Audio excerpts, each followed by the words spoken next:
जय श्री कृष्णा, राधे राधे। आज हम इस वीडियो में वट सावित्री व्रत की कथा का श्रवण करने वाले हैं। यह कथा माता सावित्री की है, जिन्होंने अपने पति सत्यवान के प्राण यमराज से भी वापस ले लिए थे। और वह दिन था ज्येष्ठ मास की अमावस्या तिथि।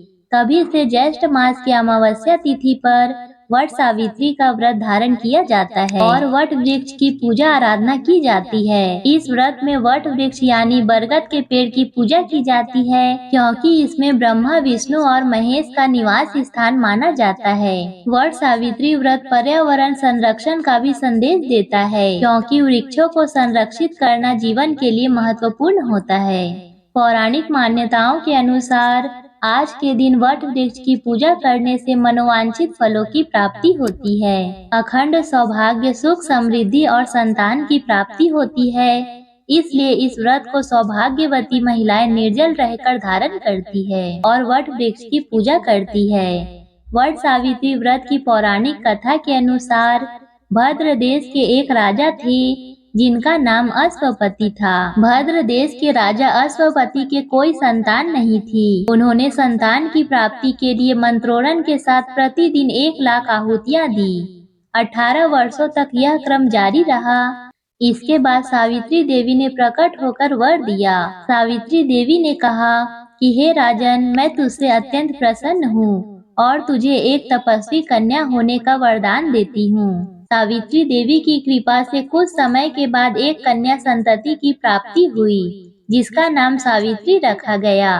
सावित्री देवी की कृपा से जन्म लेने के कारण ही कन्या का नाम सावित्री रखा गया। कन्या बड़ी होकर बड़ी रूपवान हुई। योग्य वर न मिलने की वजह से सावित्री के पिता बहुत दुखी रहते थे और उन्होंने कन्या को स्वयं ही वर तलाशने को भेजा।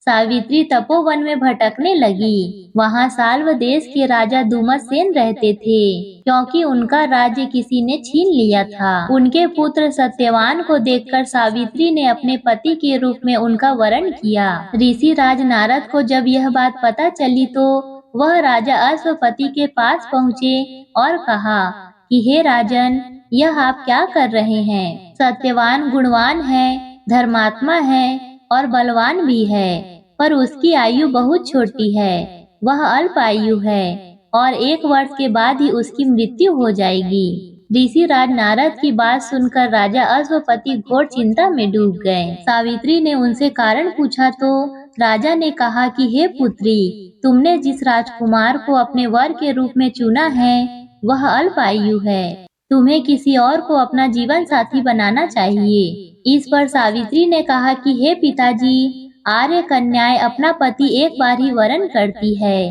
राजा एक बार ही आज्ञा देते हैं और पंडित एक बार ही प्रतिज्ञा करते हैं और कन्यादान भी तो एक ही बार किया जाता है।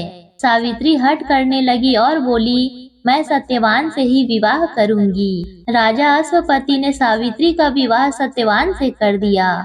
सावित्री अपने ससुराल पहुँचते ही सास ससुर की सेवा करने लगी। समय बीतता चला गया। नारद मुनि ने सावित्री को पहले ही सत्यवान की मृत्यु के दिन के बारे में बता दिया था। वह दिन जैसे जैसे करीब आने लगा, सावित्री अधीर होने लगी। उन्होंने 3 दिन पहले से ही उपवास शुरू कर दिया था। नारद मुनि द्वारा बताए गए निश्चित तिथि पर पितरों का पूजन किया। हर दिन की तरह सत्यवान उस दिन भी लकड़ी काटने जंगल में चले गए। साथ में सावित्री भी गई। जंगल में पहुंचकर सत्यवान लकड़ी काटने के लिए एक पेड़ पर चढ़ गए। तभी उनके सिर में तेज दर्द होने लगा। दर्द से व्याकुल होकर सत्यवान पेड़ से नीचे उतर गए। सावित्री अपना भविष्य समझ गई और सत्यवान के सिर को अपने गोद में रखकर सावित्री सत्यवान का सिर सहलाने लगी। तभी वहाँ यमराज आते दिखे। यमराज अपने साथ सत्यवान को ले जाने लगे। सावित्री भी उनके पीछे चल पड़ी। यमराज ने सावित्री को समझाने की बहुत कोशिश की कि यह विधि का विधान है, लेकिन सावित्री नहीं मानी। सावित्री की निष्ठा और पति परायणता को देखकर यमराज ने सावित्री से कहा कि हे देवी, तुम धन्य हो, तुम मुझसे कोई भी वरदान मांगो। सावित्री ने कहा कि मेरे सास ससुर वनवासी हैं और अंधे भी हैं, आप उन्हें दिव्य ज्योति प्रदान करें। यमराज ने कहा, ऐसा ही होगा, जाओ अब लौट जाओ। लेकिन सावित्री अपने पति सत्यवान के पीछे पीछे चलती रही। यमराज ने कहा कि हे देवी, तुम वापस जाओ। सावित्री ने कहा, भगवान, मुझे अपने पति के पीछे पीछे चलने में कोई परेशानी नहीं है। पति के पीछे चलना मेरा कर्तव्य है। यह सुनकर उन्होंने फिर से उसे एक और वर मांगने के लिए कहा। सावित्री बोली, हमारे सास ससुर का राज्य छीन गया है, उसे पुनः वापस दिला दे। यमराज ने सावित्री को यह वरदान भी दे दिया और कहा, अब तुम लौट जाओ। लेकिन सावित्री फिर पीछे पीछे ही चलती रही। यमराज ने सावित्री को तीसरा वरदान मांगने को कहा। इस पर सावित्री ने 100 संतानों और अखंड सौभाग्य का वरदान मांगा।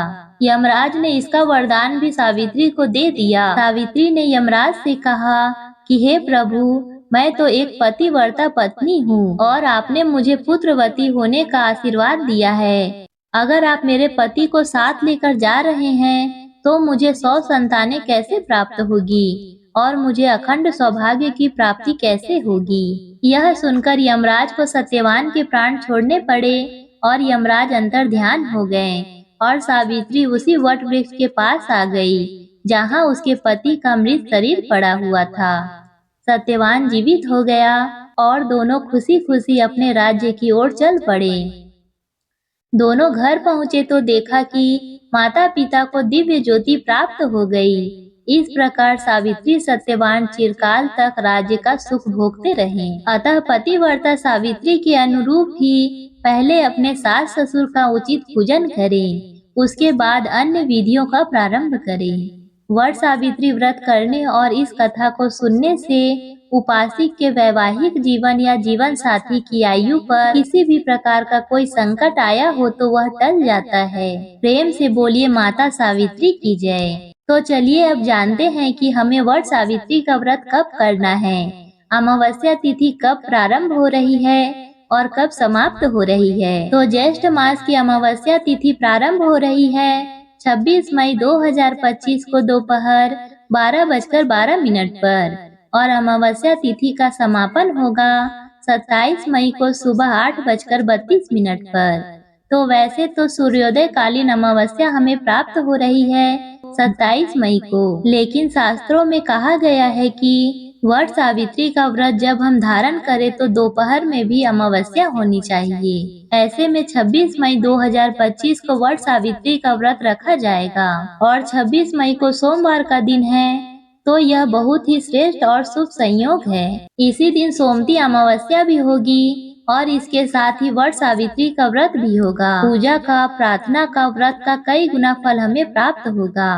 आज के दिन 26 मई को सूर्योदय काल का समय है सुबह 5:35 पर और सूर्यास्त का समय होगा शाम 7 बजे। अमावस्या तिथि पर ब्रह्म मुहूर्त में स्नान करना चाहिए। तो ब्रह्म मुहूर्त का समय है सुबह 4:03 से 4:57 तक। इस समय पर आप स्नान कर सकते हैं। इसके बाद आप पूजा की तैयारी कर सकते हैं और अमृत काल का समय है सुबह 3:24 से सुबह 4:09 तक। अभिजीत मुहूर्त रहेगा 11:57 से 12:50 तक। अभिजीत मुहूर्त रहेगा 11:57 से 12:50 तक। अच्छा, कई स्थानों पर दोपहर में पूजा होती है, कई स्थानों पर शाम को पूजा होती है और कई स्थानों पर पूजा वट वृक्ष की सुबह के समय होती है। तो अपने अपने क्षेत्र के अनुसार जैसे भी आपके परिवार का नियम है, परंपरा है, उसके अनुसार समय देखकर आप पूजा कर सकते हैं। वट सावित्री की पूजा में सामग्री क्या क्या होना चाहिए, नोट कर लीजिए। सावित्री और सत्यवान की फोटो या फिर मूर्ति जो भी आपको मिल जाए, बांस का पंखा, लाल कलावा, धूप, दीप, घी, फल, पुष्प, रोली, सुहाग की सामग्री, मीठी पूरियां भी आप चाहे तो बना सकते हैं। बरगद का फल, जल से भरा हुआ कलश, इसके बाद भीगे हुए काले चने भी चाहिए और चावल को भिगाकर आप ऐपन भी बना सकते हैं। वट सावित्री की पूजा में आपको इन सभी सामग्री की आवश्यकता होती है और जिन सुहागिन महिलाओं को पहली बार यह व्रत धारण करना है तो आप इस वार से व्रत को धारण कर सकते हैं वट सावित्री व्रत के दिन 16 श्रृंगार करके विधि विधान से बरगद के वृक्ष की पूजा की जाती है और अखंड सौभाग्य के लिए भगवान शिव, भगवान श्री हरि विष्णु और ब्रह्मा जी से प्रार्थना की जाती है। इसके अलावा सावित्री और सत्यवान की विधि विधान से पूजा की जाती है। बरगद के वृक्ष के फेरे लगाए जाते हैं। तो दोस्तों, यह थी वट सावित्री से जुड़ी कुछ महत्वपूर्ण बातें जिनका ध्यान आपको अवश्य ही रखना चाहिए। क्या आप भी वट सावित्री का व्रत करते हैं? नीचे कमेंट करके जरूर बताएं। वीडियो पसंद आई हो तो वीडियो को लाइक, शेयर, सब्सक्राइब और एक प्यारा सा कमेंट अवश्य करें। वीडियो देखने के लिए और अपना कीमती समय देने के लिए आप सभी का बहुत बहुत धन्यवाद। मिलते हैं अगली वीडियो में। तब तक के लिए राधे राधे।